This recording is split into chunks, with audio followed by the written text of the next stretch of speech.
us for this first plenary. I'm honored to be here with my colleague, Thomas, who you're hearing from, and I'm really glad to see so many warm, supportive, and familiar faces. So thank you so much. It's really exciting to see this event come to fruition, and I'm so grateful to everyone for joining us as we come together to engage ideas and movement throughout the weekend. So my presentation today will focus on thinking through a holistic approach to developing dance curricula in higher education. Plainly, I'm interested in how we might develop a framework for creating dance curricula that decentralizes the primacy of what my colleague, Dr. Nyama McCarthy-Brown, who's here this weekend, calls Western and historically privileged movement vocabularies, in order to create an egalitarian space for Africanist and other movement approaches to be built within a course of undergraduate study. As a faculty member at UNC Charlotte, where we have a BA program in dance, as well as a BA program in dance education with a K-12 license, I've been thinking a lot lately about critical approaches to developing dance curriculum. The Collegium for African Diaspora Dance is an egalitarian community. Okay, we work together as communities. So as such, I'm really thinking about curriculum emerging from a framework centered around equity. That is a commitment to ensuring that the same quality of outcomes for the placement of non-Western approaches to dance and dance making come forward for Africanist movement practices as well, as opposed to an equality model that might focus on just adding African diaspora dance courses to the curriculum as electives, okay? When I think of dance as a discipline, I tend to think of dance in three ways. So when we talk about dance in the academy as an academic discipline, I tend to think of it in three ways. One, as a method of inquiry or as a way of knowing. Two, as a cultural practice or as a way of being. And three, as an art form, or as a way of performing and creating. Now, these approaches are not discrete, they are overlapping, they inform each other. My hope is that as educators, we can move to a place where advocating for the inclusion of African diaspora dance classes, which I know many of us have done on our various campuses, is supplanted by a full consideration of the various contours that shape dance as a discipline, and that resist placing primacy on performance. What would it mean to begin the development of curricula not based on what existing faculty can teach, but in a manner that centers on what students need to learn vis-a-vis what scholars in education refer to as 21st century skills? Those are communication, collaboration, critical thinking, creativity, digital and media literacy, as well as global awareness. What would it mean to develop dance curricula based on the various overlapping practices that ground dance as a discipline within the academy? How might we use that approach to destabilize the existing emphasis on Western and historically privileged movement vocabularies? I prefer the term movement approaches or movement vocabularies to the term technique and all of the political baggage that comes with that, such that Africanist approaches to dance and dance making find an equitable place within dance and higher education. As a faculty member who interacts regularly with prospective and incoming students and parents, one thing that comes up repeatedly is that the idea that central to the study of dance is the act of performing, okay? When I talk to prospective parents and students, their primary concern is that studying dance means studying or engaging the act of performance.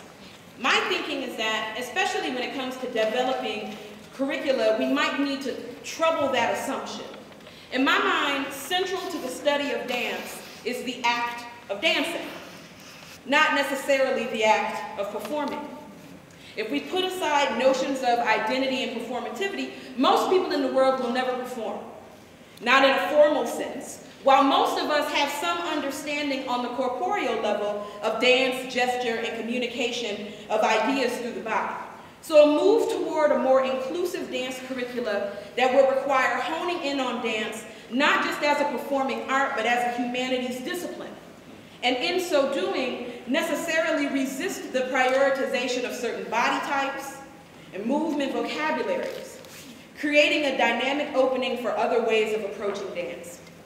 This approach would rather hold the differences in movement vocabularies and creation in tension, resist hierarchy, and allow our students an increased opportunity to wrestle with ambiguity, a skill that is increasingly necessary in an ever-changing, complex global environment.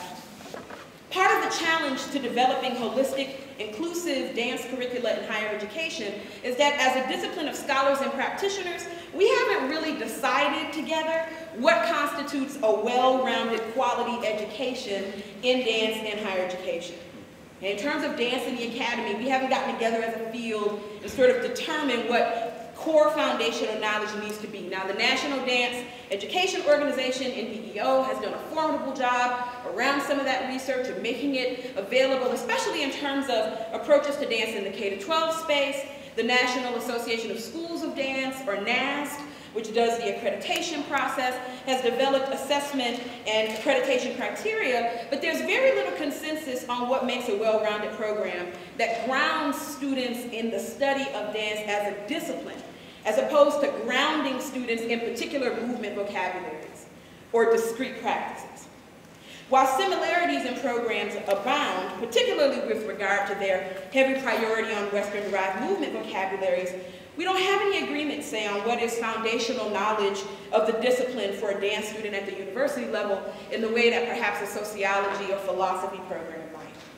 It almost seems that as a community of scholars and artists, we've been so busy trying to secure a place for dance within the academy that this kind of identity formation for dance or dance studies as a discipline has been left to the wayside, or perhaps to the next generation of artists and scholars to contend with, which is why I'm trying to contend with it. Better yet, and more to the point, it may be that curricula have been developed based on the discrete competencies that various faculty can teach, and not based on what students might actually need to learn about our discipline beyond concerns for professionalization to enter the field as performing artists.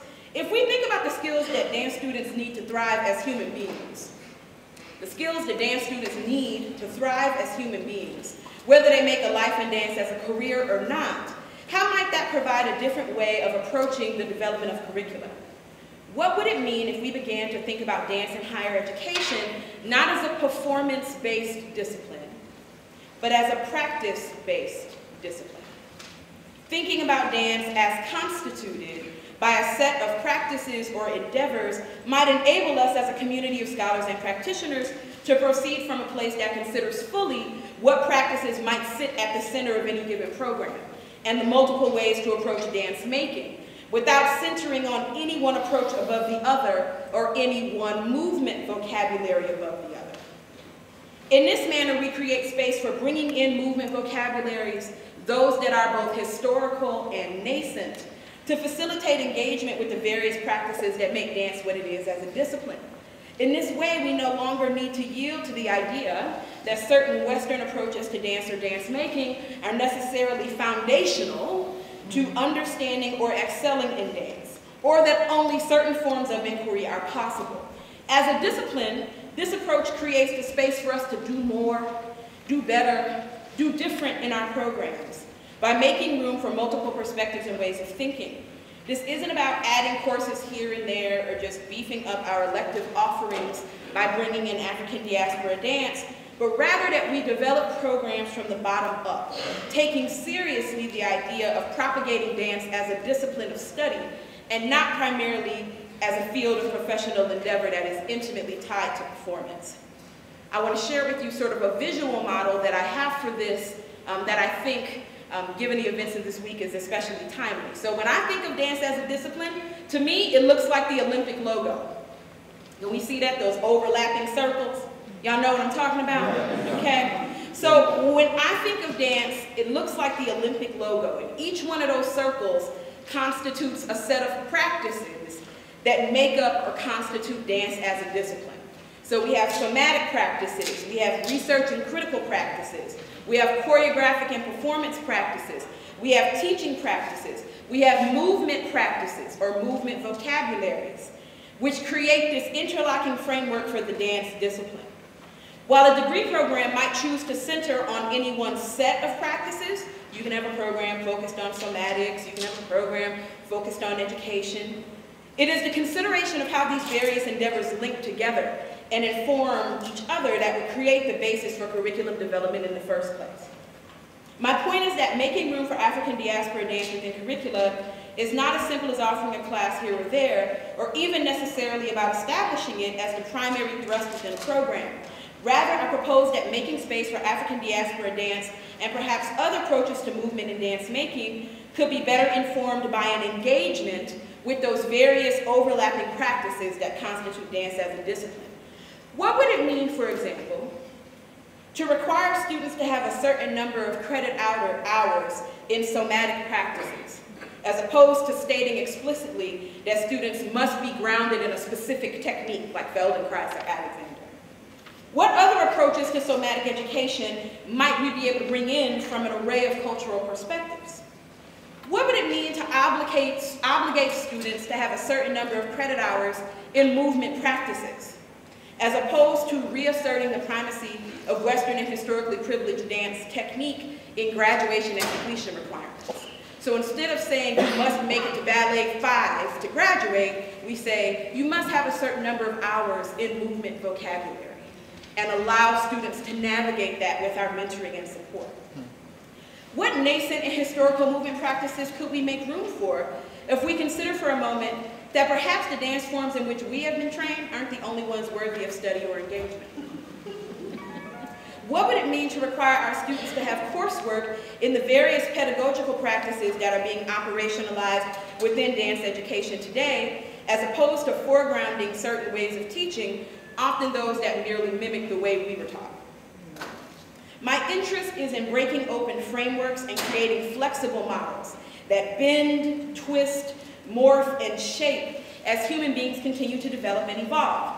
Since dance is fundamentally a human phenomenon and field of endeavor, it seems critical that our curriculums be messy, complicated, and changing because we are.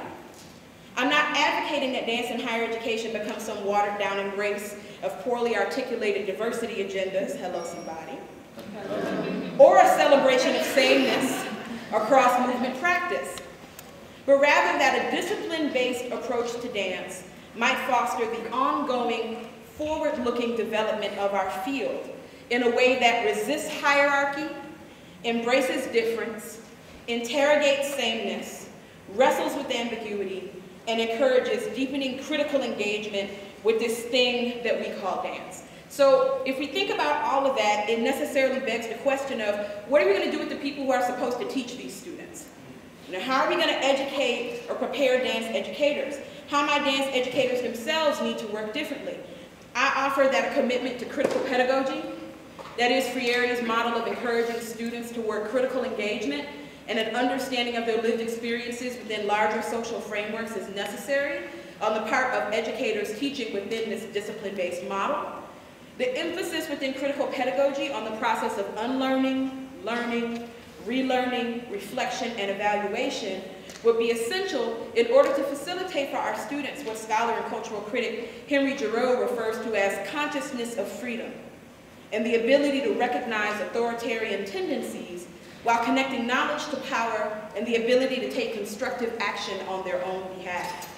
Educators committed to critical pedagogy are necessarily trained to and invested in resisting the biases of race, nation, class, and gender that have arguably led to the promotion of Western and historically privileged movement vocabularies within dance studies in the first place. A discipline-based approach to dance requires that educators are not merely trained in the execution of a discrete set of practices, but in the critical engagement of and critique of those practices. We need teachers who are equipped to engage broadly, to do more than tolerate difference and lean to easy answers and explanations. My thinking is that a commitment to critical pedagogy will position us as scholars and practitioners within the academy who engage meaningfully with the truism that learners come to us positioned at different points on the developmental spectrum. And as such, we need to remain especially nimble and flexible in our ability to address the complexity between and amongst the various practices that constitute dance as a field of study. I'm wrapping up. I'm not suggesting that we focus on raising African diaspora dance or any other movement vocabulary above all others. There's a way in which my own commitments as an educator and as a scholar tries to really fundamentally resist notions of hierarchy. So what I'm hoping for is that we might use the position of African diaspora dance within curriculum to raise to consciousness among our students the vast somatic research, movement, teaching, and choreographic practices that constitute dance studies. I hope that we might endeavor to ground students within the always already interdisciplinary space that is dance studies, in a manner that might create a pathway through which they can wander, make mistakes, engage, create, and explore for the betterment of the future of dance as a discipline. I understand that what I'm suggesting here is resistive in nature because it pulls away from some of the prevailing notions of hierarchies of movement or setting up movement practices in opposition to each other.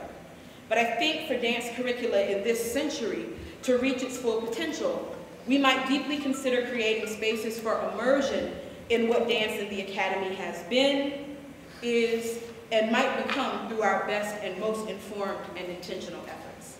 Thank you.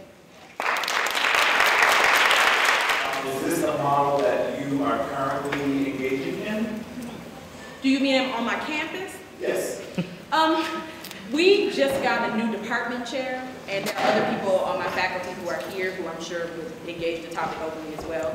So we're in a process of really looking at our program anew, again, engaging that process of Sankofa, thinking about the practices that are not taboo for us to go back and get. This is what I've been thinking about. This is something I'm going to be writing about. My colleagues have heard about the Olympic logo thing a lot from me.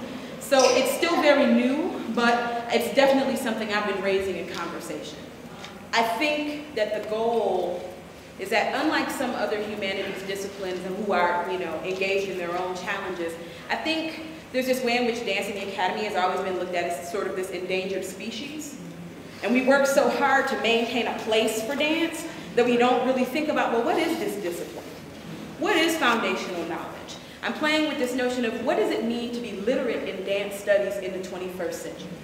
And how do we create a curriculum from that question as opposed to saying, well, everybody has to take 5 levels of this, and everyone has to take 3 levels of that.